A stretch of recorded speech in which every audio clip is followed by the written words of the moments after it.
अब active voice में passive voice में बदलने का एक रूल याद करना है। हम लोग पहले से दोनों का स्ट्रक्चर याद किए हुए हैं। क्या चीज कि एक्टिव वॉइस का स्ट्रक्चर क्या होता है, शुरू में सब्जेक्ट, सब्जेक्ट के बाद हेल्पिंग वर्ब, हेल्पिंग वर्ब के बाद मेन वर्ब और मेन वर्ब के बाद ऑब्जेक्ट। ये किसका स्ट्रक्चर है, एक्टिव वॉइस का। और पैसिव वॉइस का भी स्ट्रक्चर क्या है कि शुरू में सब्जेक्ट, सब्जेक्ट के बाद हेल्पिंग वर्ब, हेल्पिंग वर्ब के बाद बी वर्ब, बी वर्ब के बाद V3, उसके बाद बाई, उसके बाद ऑब्जेक्ट। ये स्ट्रक्चर पहले से याद चाहिए, पहले से भी याद हम लिखवा चुके हैं क्या कि एक्टिव वॉइस का स्ट्रक्चर क्या होता है और पैसिव वॉइस का स्ट्रक्चर क्या होता है। अब रूल देखो कैसे बनाया जाता है।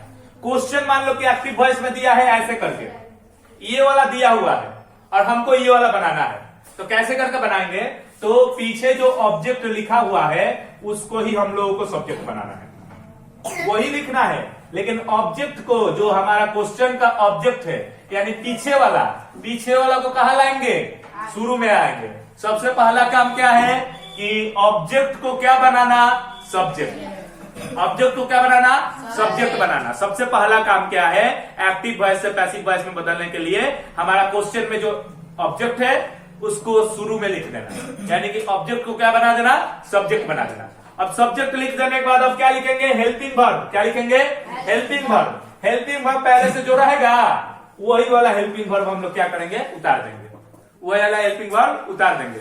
लेकिन ये देखना पड़ेगा कि एक है कि दो है कि बहुत है, इसके अनुसार लिखना पड़ेगा। अब जब हेल्पिंग वर्ब लिखा जाएगा तो क्या लिखेंगे, बी वर्ब। अब बी वर्ब हम लोग याद कर चुके हैं कि कब क्या लगेगा। यहां पर अगर V1 V5 रहेगा तो इसमें is am are, helping be verb में इज एम आर। और यहां पर V2 रहेगा वाज वेयर, यहां पे मॉडल रहेगा मॉडल वर्ब, तो यहां पे क्या हो जाएगा बी। और यहां पे अगर हैज हैव हैड रहेगा तो बीन। और यहां पर अगर is am are was were रहेगा तो यहां पे क्या हो जाएगा बीइंग। ठीक है। अब उसके बाद यहाँ पे जो मेन वर्ब लिखा रहेगा उसका V3 बना देना है। क्या बना देना है, अब उसके बाद देखो बाई लगा के जो शुरू में था उसको ऑब्जेक्ट बना देना है, यानी पीछे वाला को शुरू में लाना है, शुरू वाला को बाई लगा के पीछे भेजना है। दो काम याद रखो, कौन काम, दो काम बस करना है।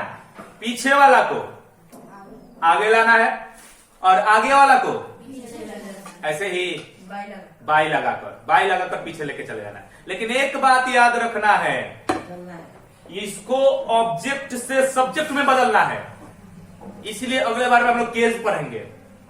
ऑब्जेक्टिव केस में क्या होता है तो उसका सब्जेक्ट क्या होगा, और सब्जेक्ट को ऑब्जेक्ट बनाना है।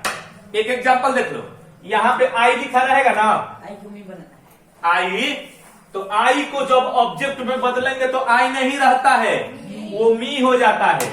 यही है केस। क्या है, केस, सब्जेक्टिव केस और ऑब्जेक्टिव केस। और एक पॉजिटिव केस होता है जो कि अभी हम लोग नहीं पढ़ेंगे, अभी बस दो केस पढ़ेंगे। क्या केस, सब्जेक्टिव केस में क्या होगा और उसका ऑब्जेक्टिव केस में क्या होगा। हम लोग क्या क्या सीख चुके हैं, सब्जेक्ट को बस, अब हम लोग को केस को छोड़कर बाकी सब सीख चुके हैं। सब्जेक्ट को क्या करेंगे, पीछे वाले को सामने लाएंगे, हेल्पिंग वर्ब वही रहेगा।